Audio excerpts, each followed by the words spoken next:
Kerusuhan yang sempat mengguncang Inggris pada 30 Juli hingga 5 Agustus 2024 yang dipicu penusukan oleh seorang warga dari keluarga keturunan imigran, mau tak mau akhirnya membuka sebagian jati diri dan luka Inggris akibat rasisme. Bagaimana bisa Inggris yang menerima jutaan imigran dari banyak negara mengendapkan permasalahan rasisme dalam peradaban mereka? Kini 18% warga Inggris merupakan keturunan orang-orang dari ex-jajahan Inggris yang tersebar di sejumlah benua, yaitu Amerika, Karibia, Afrika, dan Asia. Kolonialisme Inggris inilah yang dinilai menjadi akar rasisme Inggris. Rasisme semakin subur kala Inggris terlibat perdagangan budak dari Afrika. Inggris membawa budak untuk dipekerjakan di Amerika. Ada 11 juta budak diperdagangkan Inggris ke Amerika dan dipaksa bekerja di berbagai perkebunan dan aneka proyek. Para pemilik budak tetap untung selama ratusan tahun sejak perdagangan budak dihapus pada 1807. Meski perdagangan budak berhenti, tidak berarti rasisme menghilang. Bahkan Perdana Menteri Inggris Winston Churchill termasuk yang secara sengaja menunjukkan rasisme itu. Pada 1943 ada jutaan orang kelaparan parah di India. Namun Inggris sebagai penjajah India menolak memberi bantuan.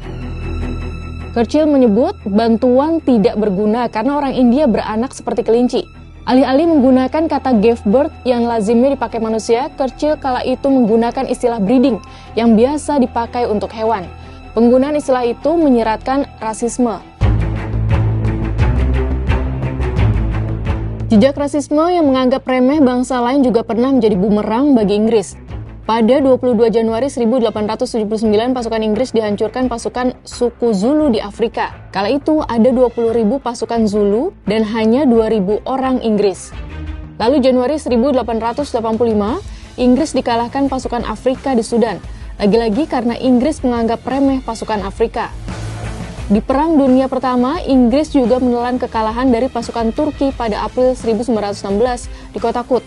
Padahal kali itu Turki dilabeli Inggris dan sekutunya sebagai orang sakit dari timur. Di Perang Dunia Kedua, kebiasaan menganggap remeh pasukan di luar negaranya tetap menjangkiti orang Inggris. Pasukan Inggris di Singapura, 85.000 orang, merasa yakin bisa menghalau Jepang. Ternyata dengan 36.000 serdadu, Jepang bisa merebut Singapura dan Malaysia. Dengan jejak yang panjang bukan berarti Inggris tidak ingin menghapus rasisme. Pemerintah Inggris di abad ke-21 mencoba menunjukkan perlawanan pada rasisme.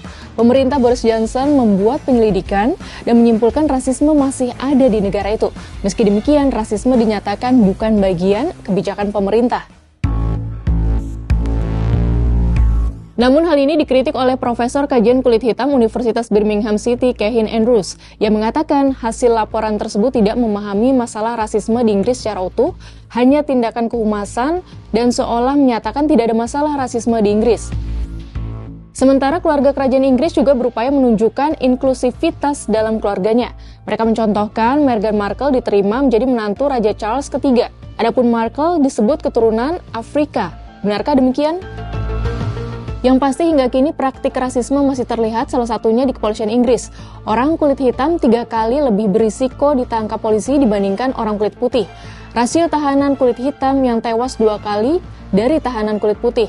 Jadi semakin jelas kan mengapa kerusuhan di Inggris beberapa waktu lalu cepat meluas akibat embusan disinformasi bernada rasisme. Sebab benih rasisme sesungguhnya masih seperti api dalam sekam peradaban Inggris.